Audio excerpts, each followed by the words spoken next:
How to reset or recover encrypted password on WhatsApp.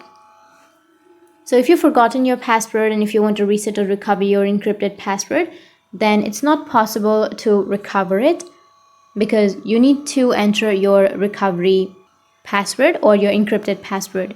Without that, it's not possible. But what you can do is you can simply go with a browser, and under your browser you can simply go with search, and you can search for WhatsApp help. Now once you search for WhatsApp help, now here you will have the faq.whatsapp.com, which is the WhatsApp help center. You will get this kind of interface. So you just need to simply scroll all the way down, and here you will have get in touch section. Under that you will have contact us. Tap on contact us and go with contact us again. And here you need to enter your information like your mobile number with the country code, the email address, confirm your email address, and choose the device in which you use your WhatsApp. I'll be choosing Android. And you need to enter your message below. So you need to enter or write that, "Hi WhatsApp, I'm sorry to say that I forgot my encrypted password.